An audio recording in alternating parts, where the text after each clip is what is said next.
Minasyaitonirrajim. Bismillahirrahmanirrahim. Alhamdulillahirabbil alamin wassalatu wassalamu ala asyrafil anbiya'i wal mursalin sayyidina wa maulana Muhammadin wa ala alihi wa sahbihi ajma'in.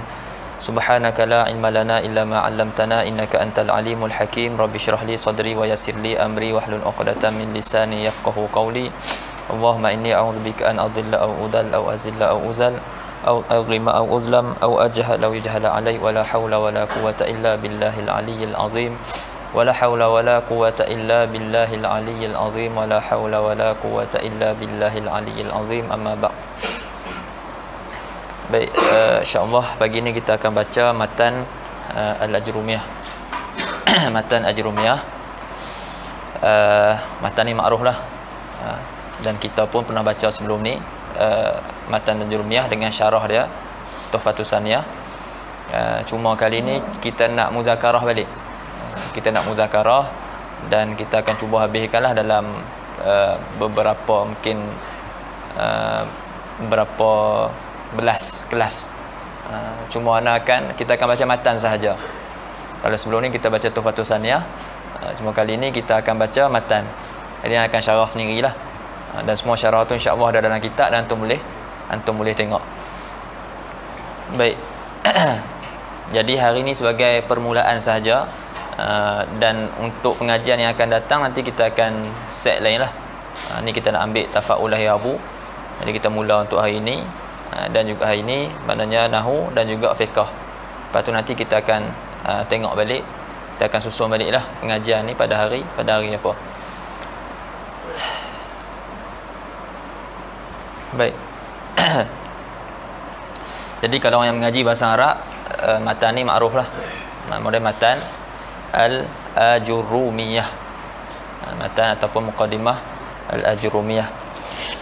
Karangan Abu Abdillah Muhammad bin Daud As-Sanhaji. Kunyah dia nama dia Abu Muhammad dan nama dia Abu Abdillah dan nama dia Muhammad bin Daud As-Sanhaji. Lahir pada tahun 672 dan wafat pada tahun 723. Dan matan dia ni Allah Ta'ala bagi qabul. Allah Ta'ala bagi qabul. Tengok, kalau kita tengok apa ni, orang yang mengaji bahasa Arab biasanya mesti dia akan mengaji, dia mesti akan mengaji kitab ni. Dan orang yang mengaji bahasa Arab dia tahulah matan Ajrumiyah. Kalau tanya dia matan Ajrumiyah dia mesti tahu. Kalau tak tahu tu something lah. Ada dia tak mengaji, ataupun memang di tempat dia tu memang dia punya silibus dia ataupun kitab yang dipakai tu bukan kitab ni. Macam ada setengah tempat dia ada kitab pemula dia, kitab lain kan. Tapi selalunya orang tahulah matan Ajrumiyah ni, dan syarahan dia apa ni, ulama-ulama yang mensyarah dia banyak. Bukan saja ulama daripada tanah Arab, begitu juga ulama daripada tanah Jawi pun ada yang mensyarahkan kitab ni. Dia tak banyak muallafat, tapi walaupun tak banyak muallafat dia diterima. Tu berkat dia lah, dan dikatakan bahwasanya musannif rahimahullah dia tulis kitab ni tijahal Kaabah. Dia menghadap ke Kaabah, dan dikatakan dia buat apa ni, orang panggil apa, macam dia ujilah, nak uji keikhlasan dia. Dikatakan dia letakkan apa ni, dia campurkan ke dalam air, campurkan ke dalam laut. Dan dia kata kalau apa yang aku buat ni kerana Allah Subhanahu Wa Taala, saya dia tak akan basah. Dan wal amru kadzalik disebut. Dan memang di apa ni, kitab ni diterima pun Allah Taala bagi kabul pada kitab ni. Semua orang yang mengaji bahasa Arab akan mengaji kitab ni biasaannya. Baik. Tu saya ringkaslah. Baik, jadi sebelum kita mula kitab ni, kita nak kita akan sebut muqaddimah dulu. Kita akan sebut muqaddimah, dan muqaddimah ni ada dua.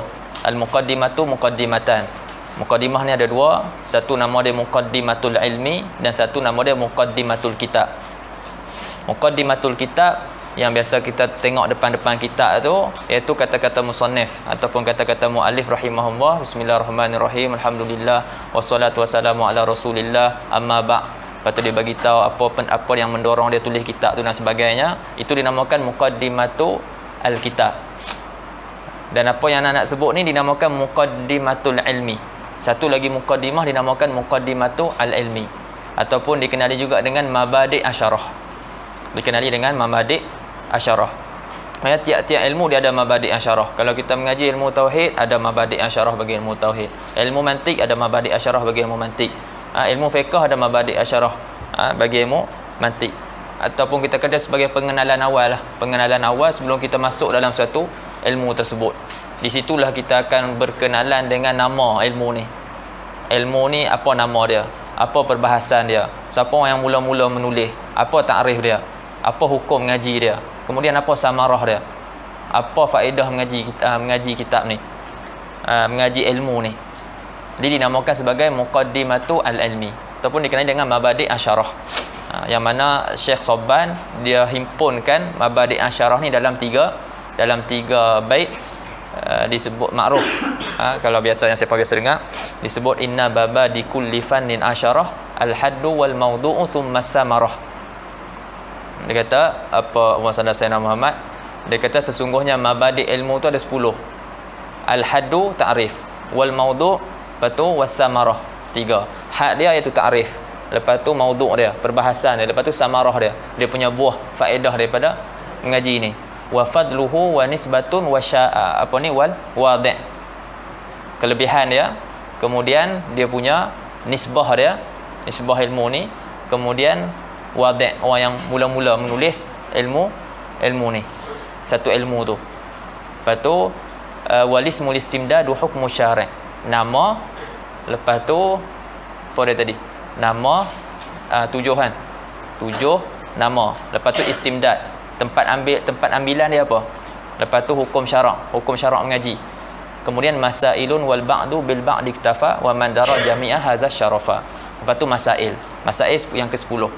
Jadi masail, lepas tu wal ba'du bil ba'di iktafa, sebahagian orang dia memada mengetahui sebahagian sahaja, tapi siapa yang mengetahui semua maka dia dapat kemuliaan. Disebut dalam tiga bait.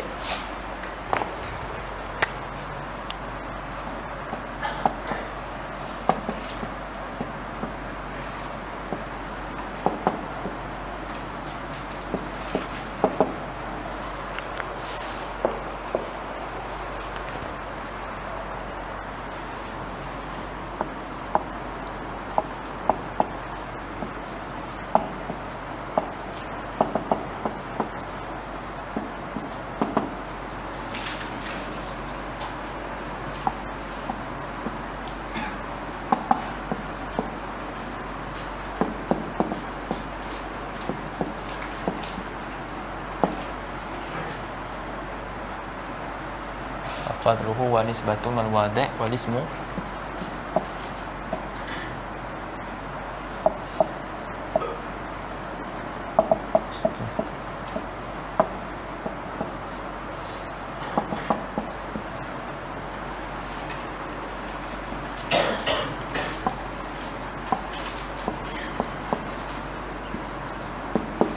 masailun wal ba'du bil ba'di iktafa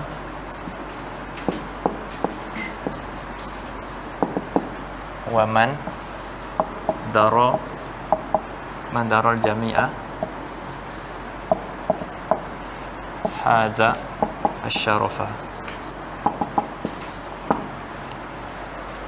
Baik, ini tiga bait dia.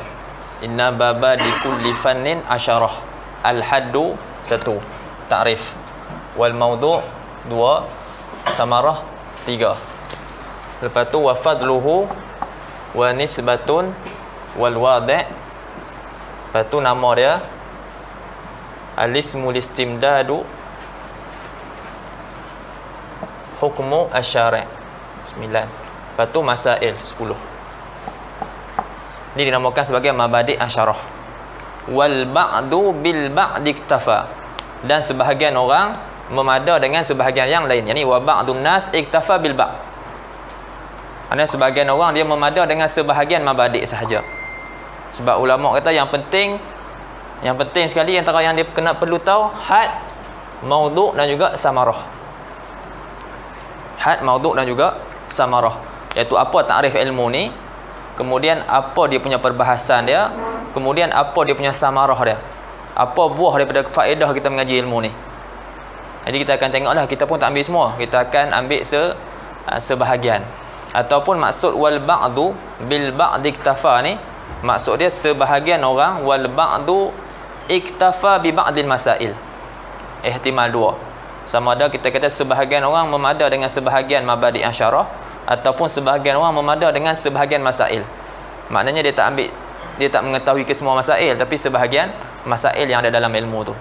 Jadi wal ba'du bil ba'di iktafa, tapi wa man daral jami'a hadza syarafa. Siapa yang tahu semua, maka dia peroleh kemuliaan. Ni 10.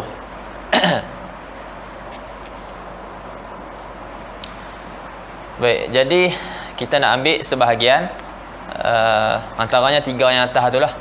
3 yang atas tu. Okay, kita ambil 5 ataupun 6.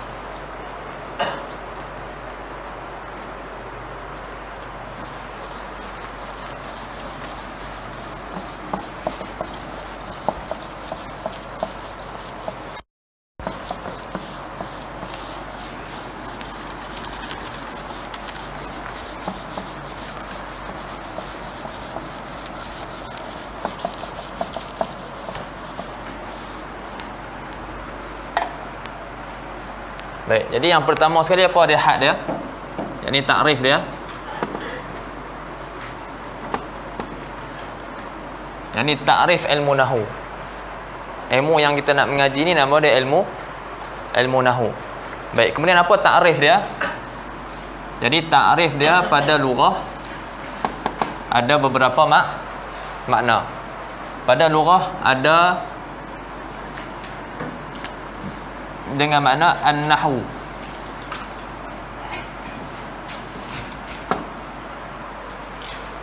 Jihah. Dengan makna jihah. Pada lughah dia datang dengan beberapa makna. Antaranya jihah, dan di antara lain makna dia al-mislu dan juga asyibhu. Baik. Ini makna nahwu pada lughah. Makna nahwu pada lughah al-jihah dan juga al-mislu wa syibhu. Jihah arah. Zahabtu nahwa Zaid. Zahabtu nahwa. Ni simpan ni. Oh ni. Okey. Ya. Zahabtu nahwa Zaidin. Maksudnya zahabtu jihata Zaid. Dan bagaimana arah? Aku pergi ke arah Zaid. Zaidun nahwu Ali. Dengan mana Zaid seperti mislu Ali ataupun syibhu Ali. Itu makna dia pada lughah. Adapun makna dia pada istilah,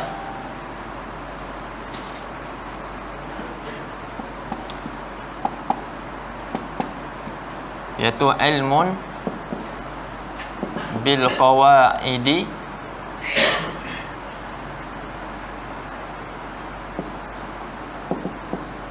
yu'rafu biha ahwal awakhiri al-kalimah.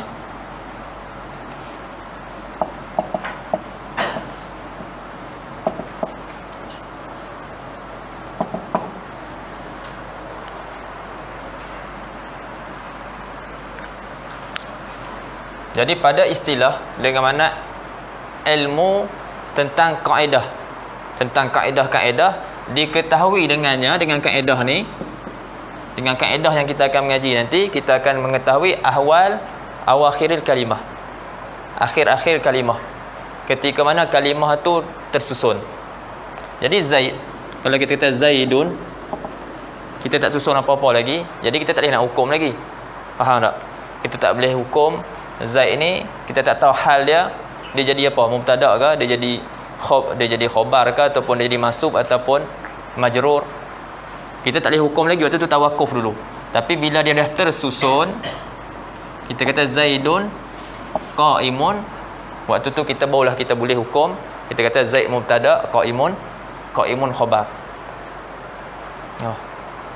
Okey. Jadi dengan kita mengaji ilmu nahwu ni, kita nak mengaji qawaid, kita nak mengaji kaedah, kita tahu dengan kaedah ni ahwal awakhiril kalimah. Adakah, nanti kita akan tengoklah dalam pengajian nanti. Kemudian dia punya maudhu'.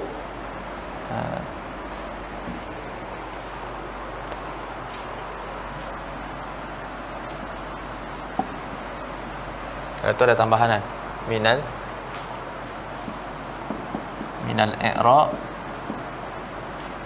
atau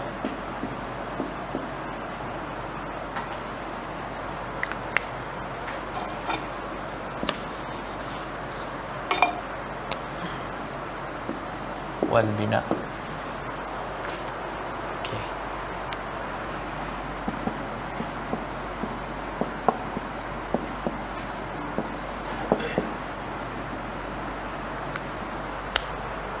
Baik, maudhu' dia apa perbahasan ilmu ni? Jadi kita ambil tadi takrif dia. Yang ni had. Sekarang ni maudhu' yang kedua. Apa dia punya maudhu' ilmu nahwu?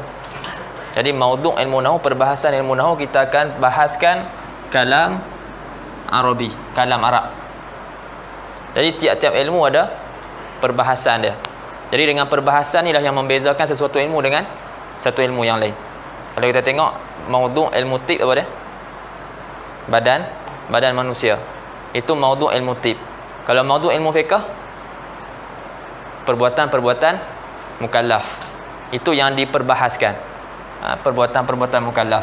Tapi dalam ilmu nahwu yang akan diperbahaskan adalah al-kalamul arabi, iaitu kalam Arab. Sebab tu nanti permulaan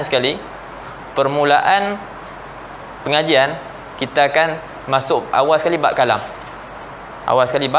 kalam. Dia akan takrifkan apa itu kalam.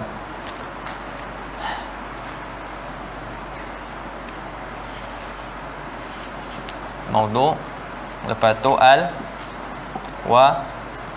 wadih, iaitu orang yang menyusun, orang yang pertama sekali menyusun ilmu nahwu. Asalnya ma'ruf kot, Abul Aswad Ad-Duali. Jadi dia orang yang pertama menyusun ilmu nahwu dengan arahan daripada Amirul Mukminin Ali bin Abi Thalib. Okey. Baik, kisah dia ada kisah dia lah, tapi kita tak masuk, cuma kita sebut secara ringkas. Baik, kemudian yang keempat kita nak ambil as-samarah. As-samarah ataupun faedah kita mengaji ilmu ni. Dia ada dua. Satu samarah sughra dan satu lagi samarah kubra. Ada dua samarah kita mengaji ilmu nahwu. Baik, samarah sughra iaitu siyanatul lisan anil khata'.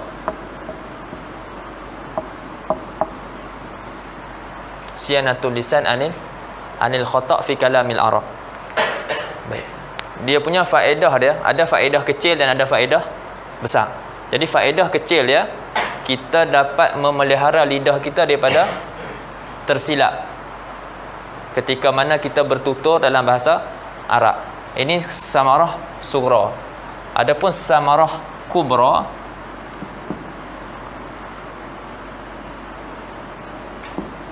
kita nak memahami Al-Quran dan juga hadis Nabawi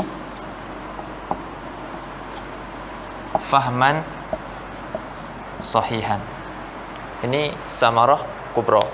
Itu samarah kedua, kita nak memaham Al-Quran dan juga kita nak memaham hadis Nabi SAW, yang mana kedua-dua ni madar syariat Islam. Jadi ni samarah yang besar sekali lah. Hatta dalam setengah kitab dia sebut samarah dia al-isti'anatu bihi. Maknanya kita bertolong al-isti'anatu bihi li fahmi al-Quran wal hadis. Maknanya kita bertolong dengan ilmu nahwu ni untuk memahami Quran dan juga kita nak memahami hadis Nabi SAW.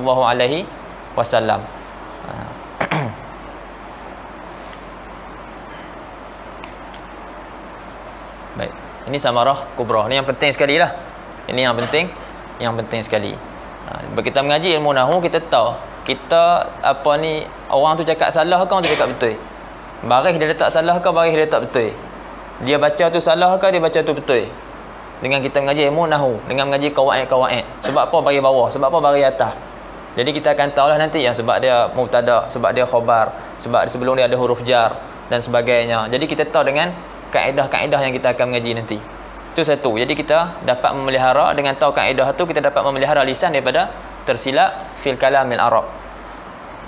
Adapun samarah kubra, kita nak faham Quran dan juga hadis. Sebab tu orang mengaji agama, pertama sekali dia akan mengaji apa? Dia akan mengaji bahasa Arab. Betul tak? Dia akan mengaji bahasa Arab. Sebab dia nak memahami syariah, dia nak memahami Al-Quran dan dia nak memahami hadis. Jadi Al-Quran dan hadis dalam bahasa Arab. Jadi tak dapat tidak dia mengaji bahasa Arab dulu. Jadi tangga pertama dia bahasa Arab. Tangga pertama bahasa Arab. Jadi kesilapanlah kita bila kita datang Sudan. Contohnya kita dari awal tu niat okey dah. Daripada Sudan nak datang, daripada Malaysia nak main Sudan nak mengaji bahasa Arab. Tengok-tengok tak boleh bahasa Arab, boleh benda lain. Jadi tak kena tu. Itu kenapa betulkan balik. Bukan kat Sudan je lah, kat tempat mana-mana pun. Kadang-kadang kita sedih mengaji 4-5 tahun tapi ajrumiah pun tak pernah habis. Faham tak? Ajrumiah pun tak pernah mengaji. Maknanya dia tak pernah habis satu kitab lurah. Tak apalah kalau bukan ajrumiah, nahwu wadih. Tapi muskilah. Nahwu wadih dia pernah habis ngaji daripada awal sampai akhir. Dia mengaji. Ini kalau dia duduk lama tapi balik satu pun ajrumiah pun tak pernah habis. Bahasa Arab pun dia tak dapat. Tapi duit banyak habis dah. Faham tak? Jadi sayang lah macam tu. Itu kenapa betul balik.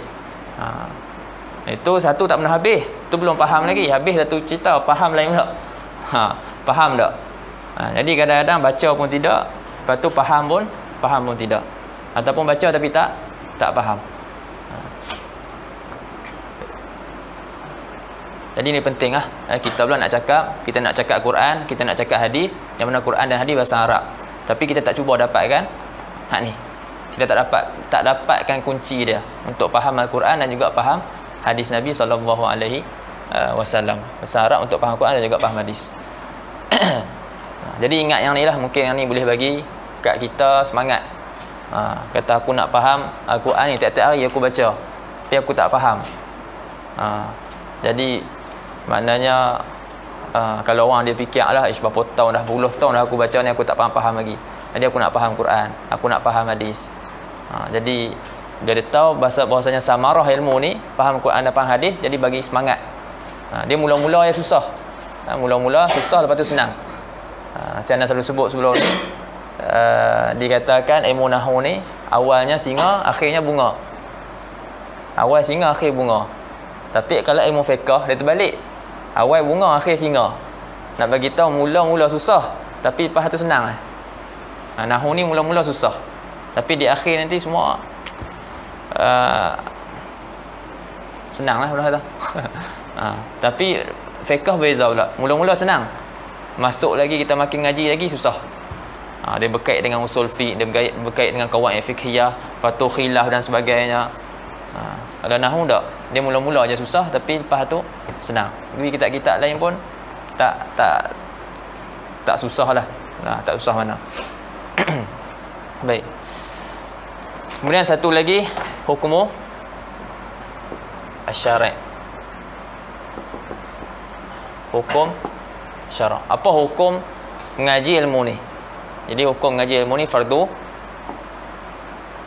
al-kifayah.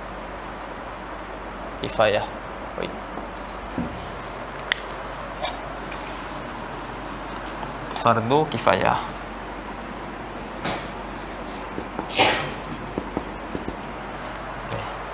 Hukum ni fardu kifayah. Boleh jadi wajib ke atas seseorang.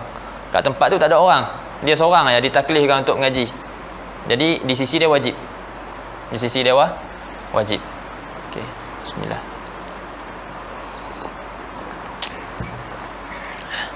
Boleh ha? Jadi kita ambil ni je lah. Kita ambil ni sebahagian daripada mabadi' asyarah. Kita tak ambil semua. Yang tu antum boleh baca lah. Baik.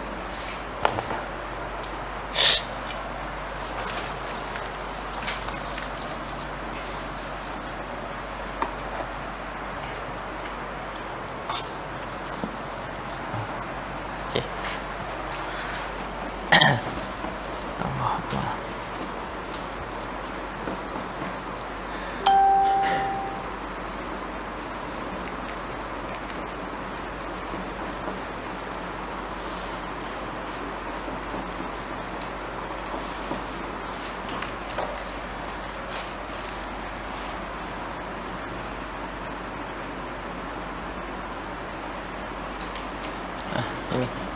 Sini.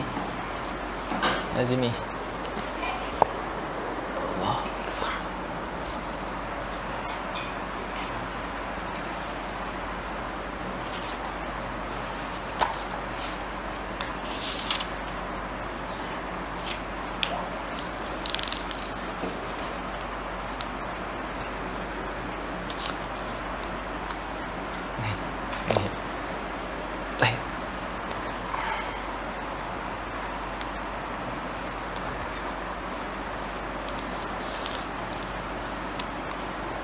Tak ada pen lain lah.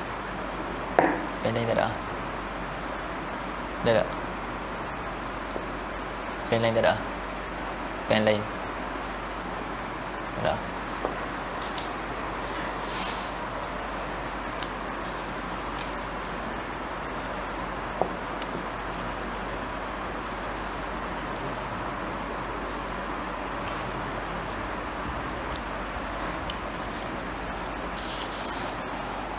Baik. Qala al-musannif rahimahullahu ta'ala wa nafa'ana bihi wa bi'ulumihi fid dharain amin. Qala bismillahirrahmanirrahim. Al-kalamu huwa al-lafzul murakkabul mufidu bil wad'i wa aqsamuhu thalathatun ismun wa fi'lun wa harfun jaa li ma'nan. Baik. Jadi musannif rahimahullah mulakan kitab dia dengan basmalah, dengan bismillahirrahmanirrahim. Yang pertamanya kerana nak mengikut aturan Al-Quran, yang mana Allah Ta'ala mulakan Al-Quran dengan bismillahirrahmanirrahim, dan nak beramal dengan hadis Nabi SAW, kullu amrin dzibalin la yubda'u fihi bi bismillahirrahmanirrahim fahuwa aqta', wa fi riwayat ajdam, wa fi riwayat abtar. Iaitu tiap-tiap pekerjaan yang ada nilai dalam agama yang tak dimulai dengan bismillahirrahmanirrahim, maka pekerjaan tu terpotong. Maksud daripadanya adalah qalilul barakah, maknanya kurang berkat. Kurang berkat dalam pekerjaan tersebut. Wa in tamma hisan la yatimu ma'nan. Walaupun pada zahirnya sempurna, tapi dari segi maknanya pada hakikatnya dia tak sempurna. Baik, itu bismillahirrahmanirrahim. Jadi ana tak panjang syarah bismillah tu, nak terus kepada dia punya matan. Jadi kata musannif rahimahullah, al-kalamu huwal lafzul murakkabul mufidu bil wad'i. Jadi musannif dia mulakan perbahasan kitab dia dengan perbahasan kalam. Sebahagian ulama dia mulakan kitab dengan perbahasan al-kalimah. Jadi masing-masing ada wajah dia. Yang ni mulakan perbahasan kalam sebab kalam tu adalah maksud. Kalam tu adalah maksud. Adapun kalimah juzuk kalam. Faham tak? Kalimah juzuk kalam. Kalam nak terbentuk daripada kalimah. Maka kalimah ni juzuk, kalam ni kul. Maka nak kenal kul, maka mestilah kenal juzuk dulu. Mestilah kita kenal juzuk dia dulu. Jadi dimulakan dengan kalimah dulu. Kenal kalimah, kenal juzuk, barulah kenal kalam. Adapun yang mulakan dengan kalam dulu sebab kalam ni merupakan maksud. Dia merupakan maksud bizat. Sebab dengan kalam lah terhasilnya kefahaman. Dengan kalam terhasil kefahaman. Zaidun qaimun. Faham kan? Tapi kalau kata Zaid, faham tak? Zaid kalimah. Yadribu kalimah. Min kalimah. Faham tak? Tak faham. Tapi kalimat-kalimat ni lah yang nak terbentuknya kalam. Dengan kalam ni lah adanya kefahaman. Adanya kefahaman. Kita dapat saling memahami. Jadi sebahagiannya memulakan dengan kalam dan sebahagiannya memula dengan kalimah. Jadi syekh kita ni Ibnu Ajurum dia mulakan dengan kalam. Jadi al-kalam dia boleh dibaca 3. Yang kita nak sekarang ni kalam lah. Tapi dalam bahasa Arab ada kalam, ada kilam, ada kulam. Boleh 3.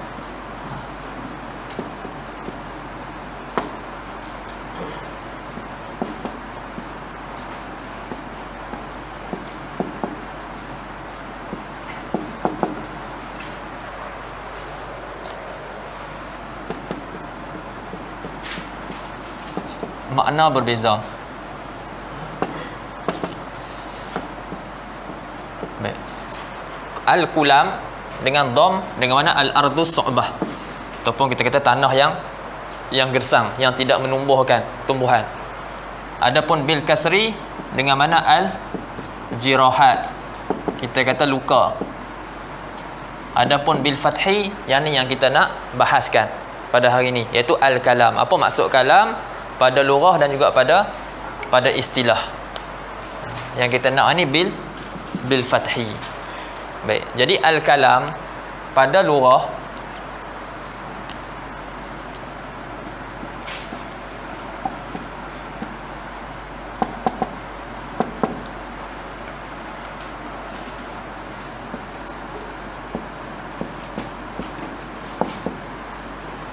kullu ma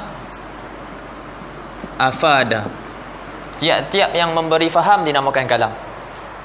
Tiap-tiap yang memberi faham dinamakan kalam. Kullu ma afada min, kita kata kitabah atau isyarah atau akdin atau nusubin atau lisanul hal atau lisani halin. Semua ni dinamakan kalam pada lughah. Kullu ma afada min kitabatin au isyaratin au akdin au nusubin au lisani halin, semua ni dinamakan kalam. Kitabah tulisan, lepas tu isyarat lah bahasa kita pun isyarat. Lepas tu akdin ni nombor, angka yang apa ni kita buat dengan tangan. Maknanya kalau dia tunjuk, contohnya dalam kita mengaji fiqh, dalam tahiyat tu dia kata ka qabid berapa? 53 kan? Ka qabid salasah wa khamsin. Sahih? Ka qabid salasah wa khamsin. Maknanya buat macam ni. Maknanya yang ni ada 5. Satu ruas 10. Sini ada 3 ruas, jadi 30. Sini ada 2 ruas, jadi 50. Yang ni kira 1 2 3. Jadi kalau orang kat suk, dia tahulah kalau dia buat tanda tangan macam ni, nombor berapa. Kalau buat tangan tanda macam ni, nombor berapa. Itu dinamakan akdin. Itu pun dinamakan sebagai kalam, sebab dia memberi faham. Ataupun nusub, tugu ataupun tanda-tanda kat tepi-tepi jalan tu dinamakan nusub. Ataupun lisan hal pun dinamakan sebagai kalam. Sebab apa saja yang memberi faham dinamakan kalam. Setengah kitab disebut ma tahsulu bisababihi faidatun. Apa yang hasil dengan sebabnya faedah. Apa-apa saja yang bagi faedah, bagi faham, dinamakan kalam. Jadi kalau ana nampak orang daripada jauh, ana angkat tangan, ataupun ana lambai tangan, ataupun ana buat good macam ni, dia faham tak? Dia faham. Nama kalam pada lughah. Tapi pada istilah mesti ada 4 kaid. Mesti ada 4 syarat.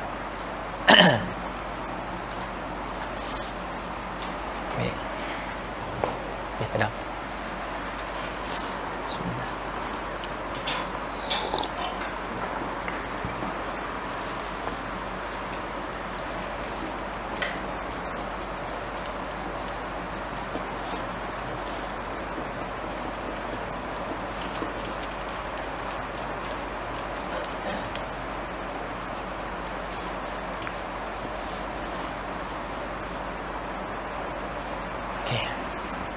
Jadi al-kalam pada syarak, kalam pada syarak dah, pada istilah.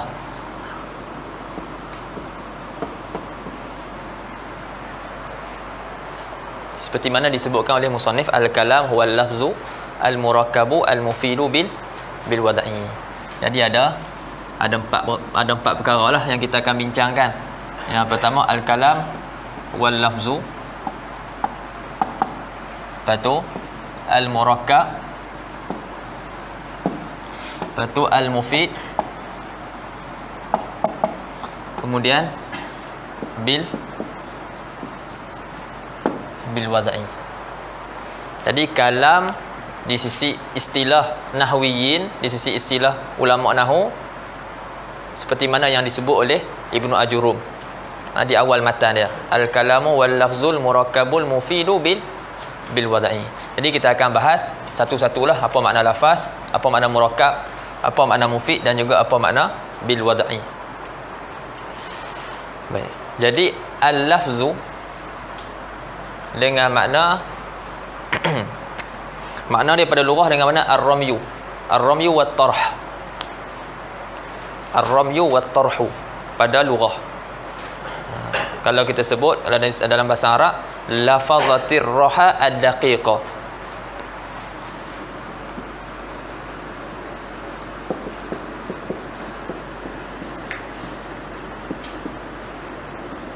Dalam bahasa Arab disebut lafazatir raha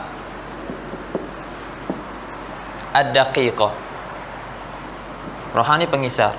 Maksudnya ramaha, ramahu. Dengan mana dia melempar, dia keluar kan. Yani tarahathu ataupun ramathu. Dengan makna baling ataupun buang. Itu makna pada lughah dengan makna ar-ramyu wat tarhu.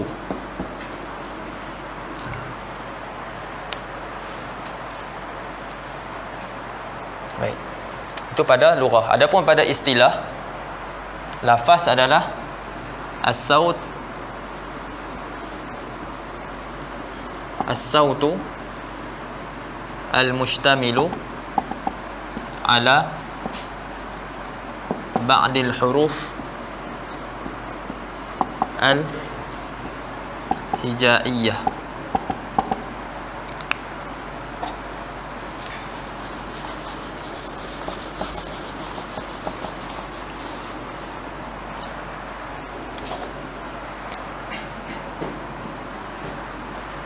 Lafaz adalah saut, suara. Suara yang terkandung di atas beberapa huruf hijaiyah. Itu dinamakan lafaz.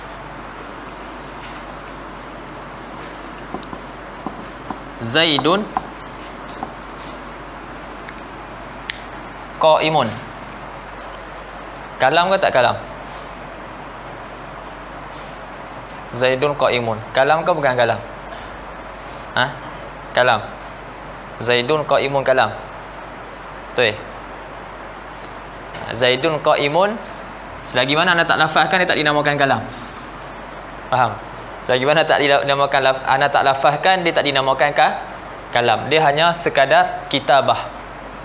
Jadi dia tidak dinamakan kalam. Sebab kalam dia mesti ada lafaz. Syarat dia mesti ada lafaz. Lafaz ni apa? Saut. Ada saut tak sekarang? Tak ada saut. Hanya cuma tulis Zaidun qaimun. Bila nak sebut Zaidun qaimun tu dinamakan kalam. Sebab sekarang ni ada saut, ada suara. Boleh Saut mustamilun, al-sautul mustamilu ala ba'dil huruf al-hijaiyah. Okey. Itu yang pertama, lafaz. Jadi dengan perkataan lafaz ni, maka terkeluarlah kelima-lima perkara yang kita sebut tadi. Terkeluarlah kelima-lima perkara yang kita sebut tadi. Kharaja bihi al-kitabah, al-isyarah, al-aqdu,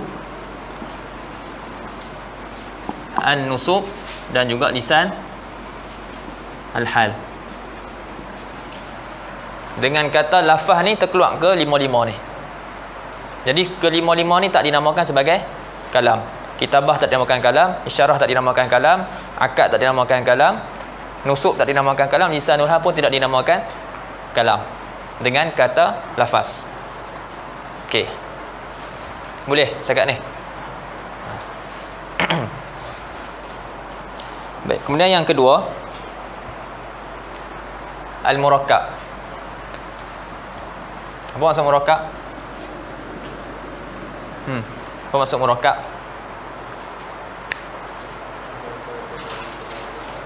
Ma tarakaba min kalimataini fa aksar lafzan aw takdiran. Adapun pada lughah wada'u syai' ala syai', meletakkan sesuatu atas sesuatu dinamakan sebagai tarkib. At-tarkib wada'u syai' ala syai'. Sama ada apa ni, sawaun kana ala jihatil munasabah ataupun tidak. Sawaun ala jihatil munasabah am la.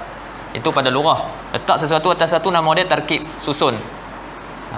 Sama ada kita susun tu ada munasabah dia, sama tersusun elok ataupun tidak. Tu dinamakan sebagai tarkib. Adapun pada lughah, adapun pada istilah yang kita nak di sini, ma tarakkaba min kalimataini fa aktsar lafzan au takdiran. Iaitu apa yang tersusun daripada dua kalimah, apa yang tersusun daripada dua kalimah ataupun lebih, secara lafaz ataupun secara takdir. Kita akan bagi contoh lagi secara lafaz dan juga secara takdir. Contohnya, Zaidun qaimun.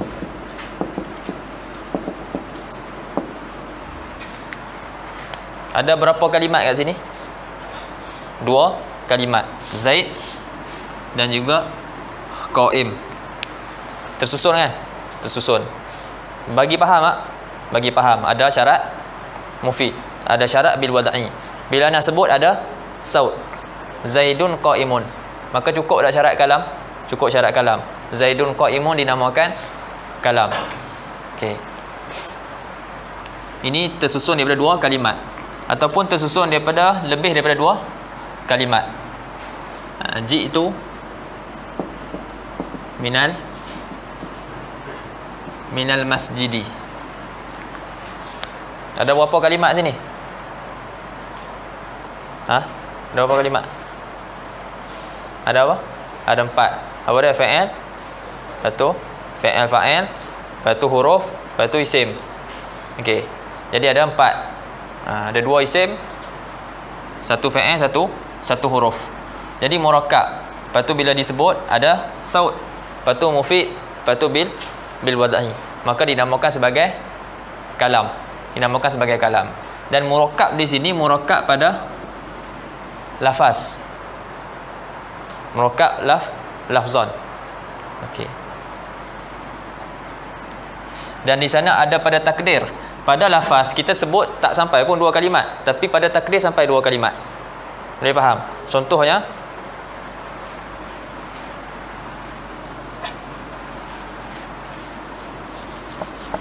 orang tanya, man akhuka?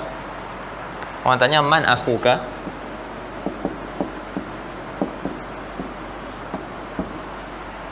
Tuan tak cakap apa? Akhi. Dia cakap apa? Kursi. Man akhuka? Tuan tak cakap? Kursi. Pada zahir, berapa kalimat? 1. Pada takdir? Pada takdir 2. Sebab pada takdir, akhi kursi. Bukan 2, 3. Faham?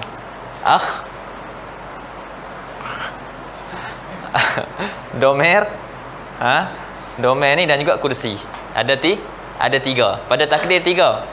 Tapi pada lafaz hanya 1 ya. Faham?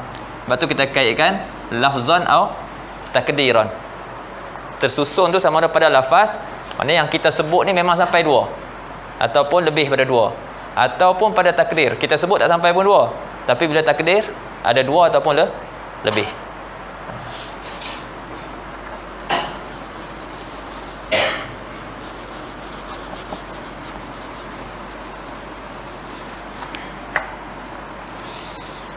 Okey.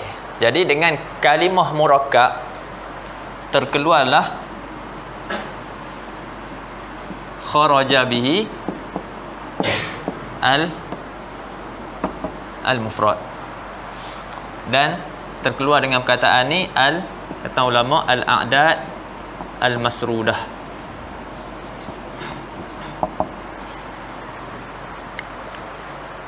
Boleh terkeluar ni dengan kata murakkab ni, yakni kharaja bihi, kharaja bil murakkab al-mufrad. Contohnya apa? Zaid, patu kursi, tawilah, tawilah, apa lagi? Itu semua mufrad. Dia tak tersusun.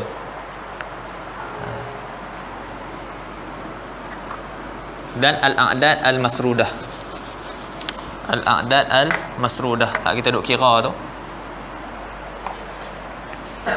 Wahid, isnan,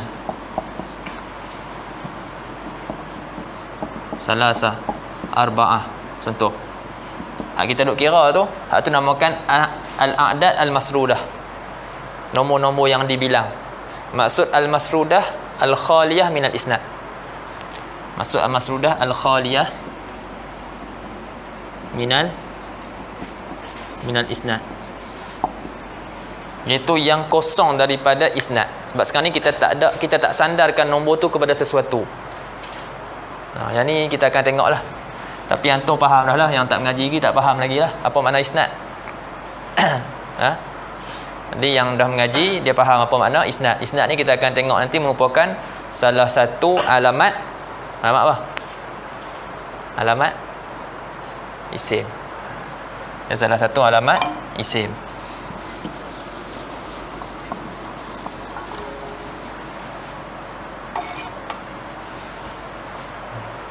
Jadi kalau dia diisnadkan, disandarkan kepada sesuatu, itu apa ni?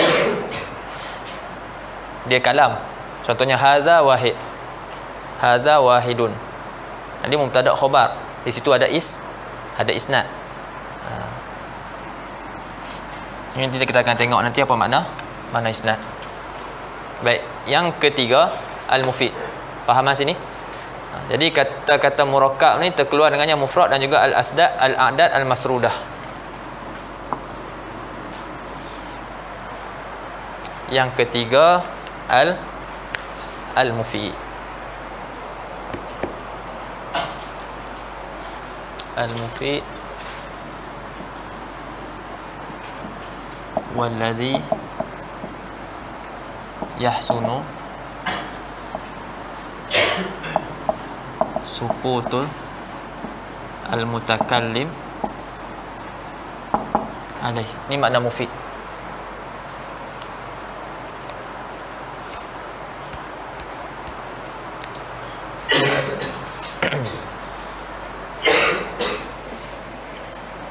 Bismillah.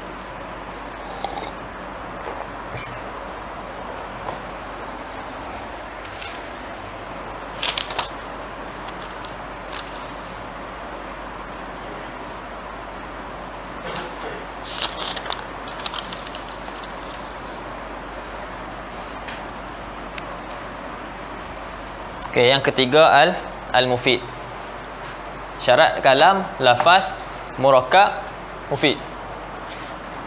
Apa maksud mufid? Mufid adalah sesuatu yang elok diam mutakallim tu atasnya. Maksudnya satu perkataan yang mana kalau mutakallim tu diam, maka dikira diamnya tu sebagai satu yang elok. Ada perkataan kalau orang tu diam, tidak dikira diam dia tu elok. Contohnya apa? Inja'a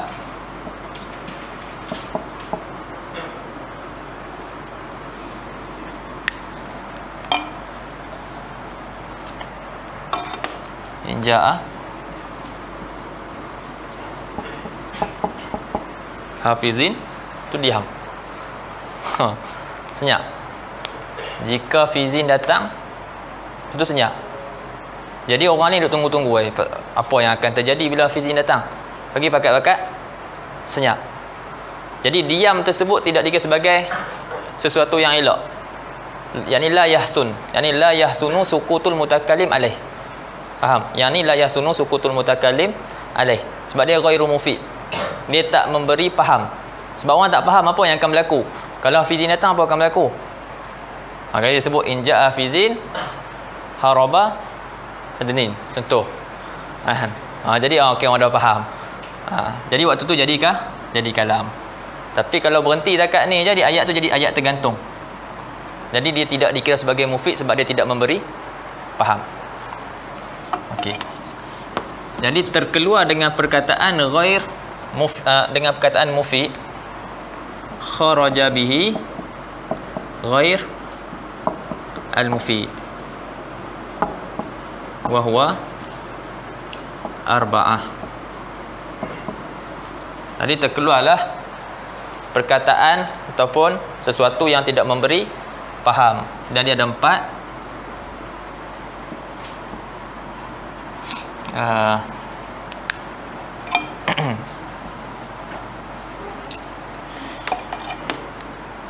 Ada 4 murakkab, idhafi, murakkab at-taqyidi, murakkab al-mazji, murakkab isnadi yang ghair mufid. Okey, terkeluar ke 4 ni. Murakkab idhafi, murakkab taqyidi, murakkab mazji juga, dan juga murakkab isnadi yang ghair mufid. Sebab murakkab isnadi ada yang mufid, ada yang tidak mufid. Yang tak mufid macam tadi. Okey. Murakkab idhafi contohnya apa?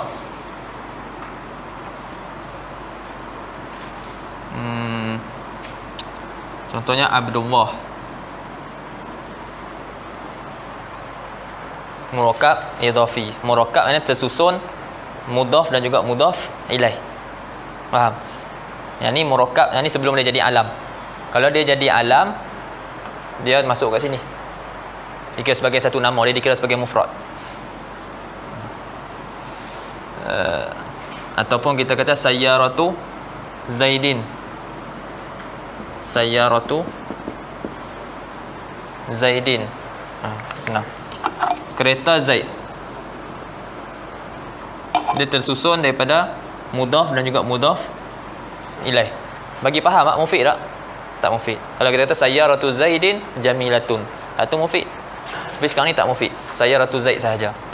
Murakkab taqyidi, iaitu kita kaitkan sesuatu, contohnya sifat. Apa dia? Al-hayawan an-natiqu. Al-hayawan an-natiq. Itu senyap. Murakkab ni, murakkab. Murakkab daripada mausuf dan juga sifat. Ni mausuf, hayawan, natiq, sifat dia. Jadi dinamakan murakkab taqyidi. Kita kaitkan hayawan dengan natiq. Kita kaitkan hayawan dengan natiq. Tapi mufid tak? Tak mufid. Maka tak dinamakan kalam. Murakkab mazji macam ba'labaka, ba'labaka, ataupun Hadramaut. Ba'la 1, baka 2. Sekarang ni dah himpun dua-dua tu jadi satu perkataan. Hadara maut. Hadara satu perkataan, maut satu perkataan, sekarang ni himpun. Dinamakan sebagai murakkab mazji. Tiap-tiap satu ada takrif dia lah. Cuma ni kita sebut secara ringkas. Murakkab isnadi macam tadi. In ja'a Zaidun, tu senyap. Tu nama dia murakkab isnadi ghairu mufid. In ja'a Zaidun. Jadi tak mufid. Jadi kata-kata mufid terkeluar keempat-empat ni.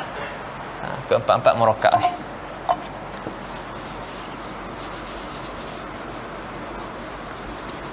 Okey, satu lagi bil wad'i.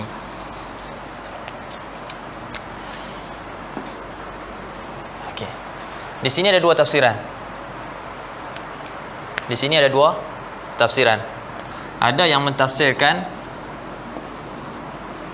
syurrah yang mensyarahkan kitab apa ni matan Ajrumiyah, ada yang mentafsirkan bil wada'i ini dengan bil wada'i al-arabi, ada yang mentafsirkan bil wada'i dengan mana bil qasdi. Boleh. Jadi dalam tu kalau kita tengok dalam tuhfah saniyah, dia apa ni tafsirkan bil wada'i dengan makna bil wada'i al-arabi, dengan makna peletakan ataupun orang Arab yang khususkan satu perkataan tu, maksud dia macam ni.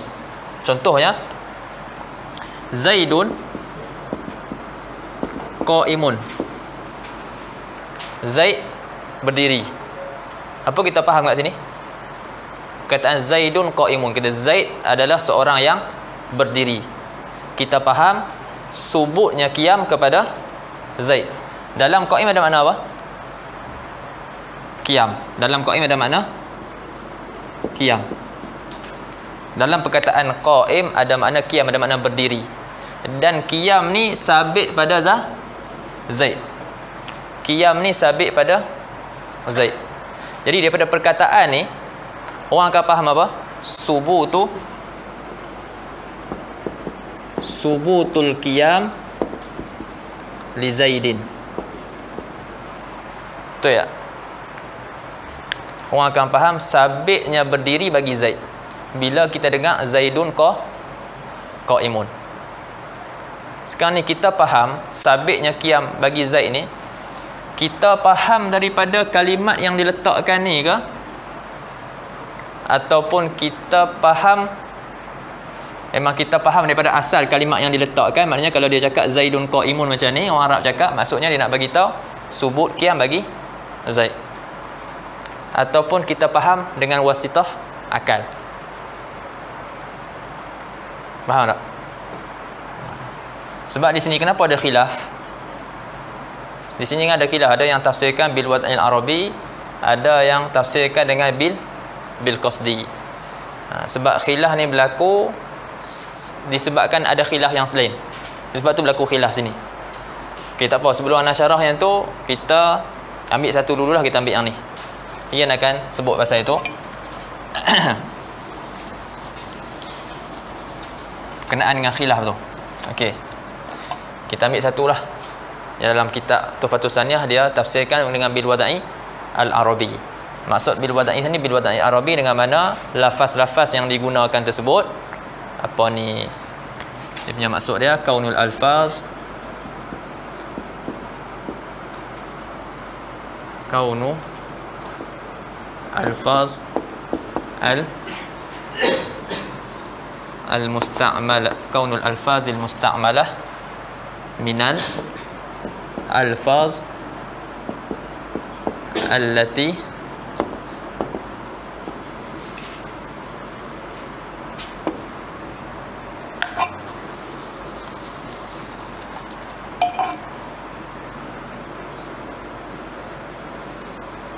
wada'atha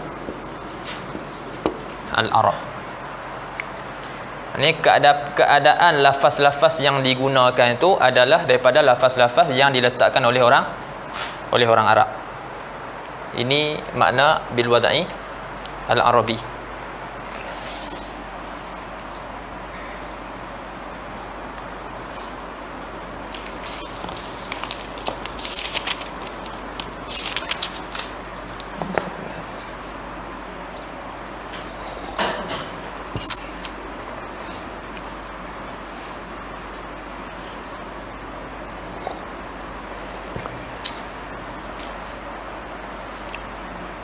Dan tinggal satu fil kalam. An kaunul alfaz al-musta'malati fil kalam. Iaitu lafaz-lafaz yang digunakan di dalam percakapan tersebut daripada lafaz-lafaz yang diletakkan oleh Arab. Yang mana orang Arab dia khususkan lafaz ni dengan satu makna ni. Contohnya apa ni? Ana sebut ana mudarris. Ana mudarris. Bahasa orang putih apa? Ataupun bahasa Melayu, saya cikgu. Ataupun saya seorang guru.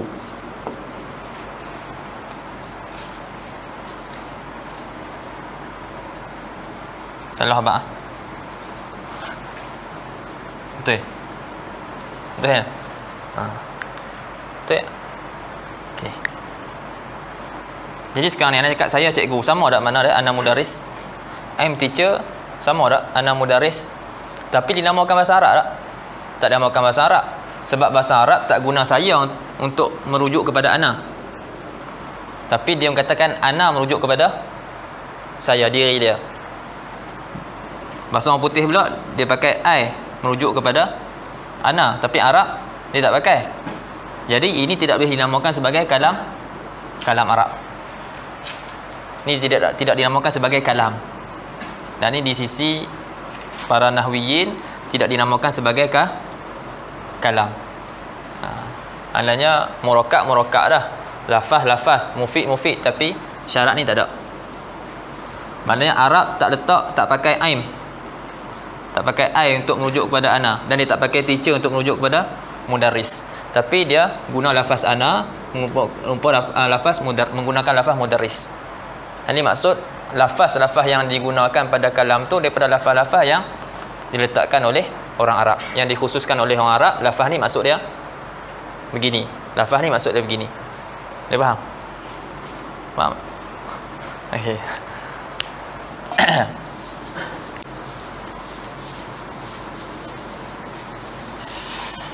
Okey. Jadi kita nak sebut pasal khilaf. Boleh padam? Okay.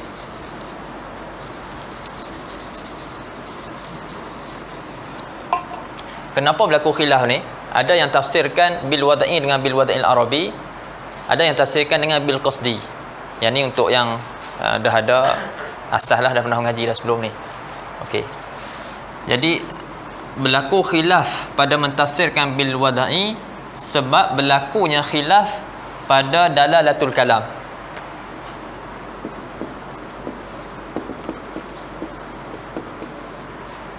Berlaku khilaf pada dalalah kalam, petunjuk kalam tu.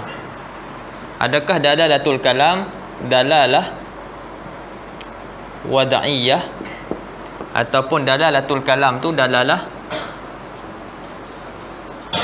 akliyah? Dia khilaf kat sini. Faham?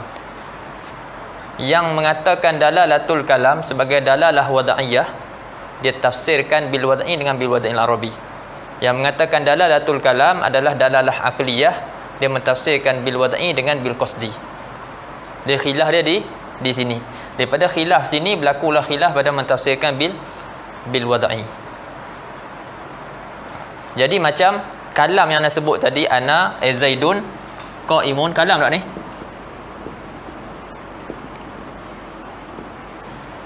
Zaidun qaimun, kalam kan? Baik. Kita faham apa pada zaidun qaimun? Subutul qiyam li zaid. Okey, faham kita daripada zaidun qaimun, subut al-qiyam li zaid. Okey. Faham subutul qiyam li zaid ni, anta faham daripada lafaz tu ke? Memang orang Arab letakkan zaidun qaimun untuk menunjukkan makna ni, ataupun dipaham subutul qiyam ni dengan melalui akal. Yani fuhima biwasitatil akli, dengan wasitah akal.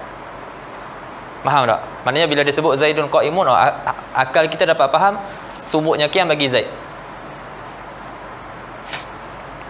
Contoh apa nak bagi? Mudah.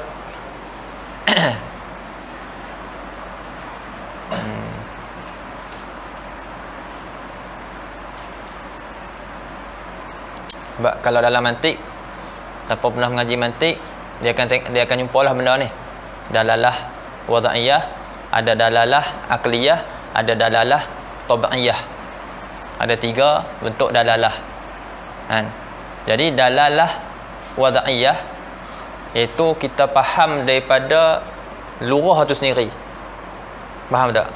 Ana Zaidun qaimun. Kita faham daripada Zaidun qaimun tu, daripada lafaz yang disebut tu kita faham subutnya qiyam bagi Zaid. Daripada situ, bukan daripada akal. Faham? Adapun akliyah, contohnya kita faham macam mana? Kita faham ada orang ada orang bercakap kat luar. Kita faham ada orang bercakap dekat luar. Jadi dalam akal kita faham melalui akal kita orang tu masih hidup. Ada tak dia bagi tahu? Dia tak bagi tahu, tapi faham tu daripada akal.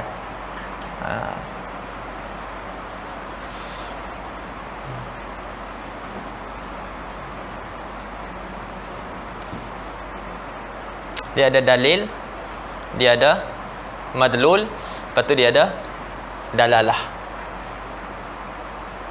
Faham? Contohnya asap. Asap dalil. Madlul dia apa? Madlul dia api. Bila kita faham, bila kita tengok asap, faham tak? Lepas tu berpindah dalam kepala otak kita ni, daripada asap tu kita faham satu yang lain. Dengan kita faham asap tu, tengok asap tu, kita faham satu benda yang lain. Itu dinamakan dalalah. Intiqal kita daripada sesuatu pada sesuatu yang lain, itu dinamakan dalalah. Faham? Macam tadi kita cakap, dengar orang cakap, lepas tu kita tahu maknanya ada orang masih hidup. Dengan kita faham sesuatu tu, kita faham sesuatu benda yang lain. Jadi perpindahan tu dinamakan sebagai dalalah. Dalam mantik kita akan bahaskanlah benda tu berkenaan dengan dalalah. Jadi kat sini khilaf lah. Maknanya adakah dia dipaham, memang orang Arab dia letak Zaidun qaimun tu untuk memberi faham subutul qiyam di Zaid, ataupun subutul qiyam li Zaid tu dipaham daripada akal. Contoh orang minta tolong, dia kata dia kata tolong. Jadi orang dapat faham daripada situ, dia minta tolong, tapi orang faham dari situ ada orang masih hidup. Ada tak dia bagi tahu dia masih hidup? Dia tak bagi tahu dia masih hidup, tapi akal kita faham daripada suara yang kita dengar tu. Dinamakan dalalah akliyah. Lepas tu nanti ada dalalah tabi'iyah, iaitu berdasarkan tabiat. Kalau macam ni maksudnya apa? Muka merah, malu ataupun takut ke. Jadi tu kita dapat faham tu daripada dia punya ada benda yang menunjuk. Faham? Kita boleh faham daripada orang. Jadi di sini kita sebut dua sinilah ada berlaku khilaf tentang dalalatul kalam tu merupakan dalalah wada'iyah ke ataupun dalalah akliyah. Jadi siapa yang mengatakan dalalah kalam dan dalalah wada'iyah, dia akan tafsirkan dengan bil wada'il arabi. Yang mengatakan dalalah akliyah, dia akan tafsirkan dengan bil qasdi.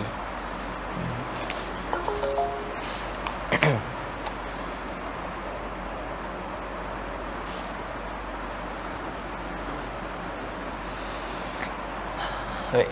Sejam kan? Sejam. Cukup kot.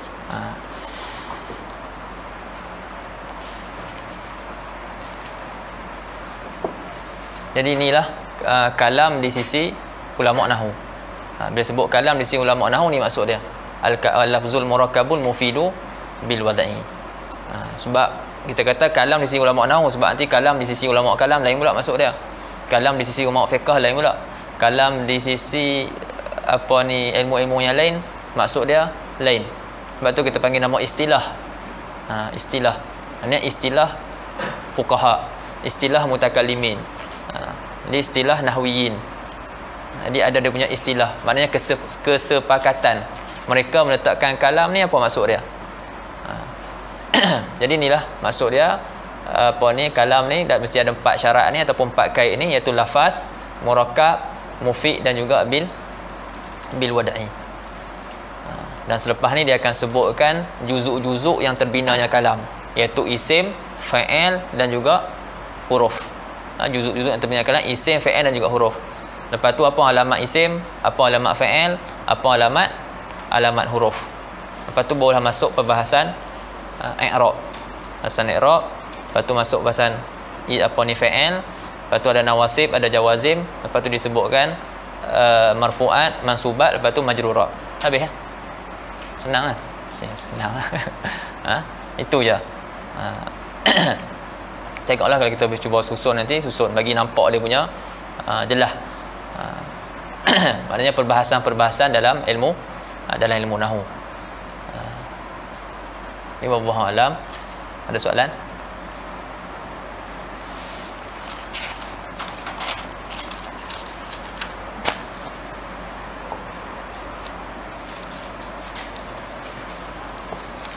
Subhanakallah bihamdi asyhadu an la ilaha illa anta astaghfiruka wa atubu ilaik. Bismillahirrahmanirrahim.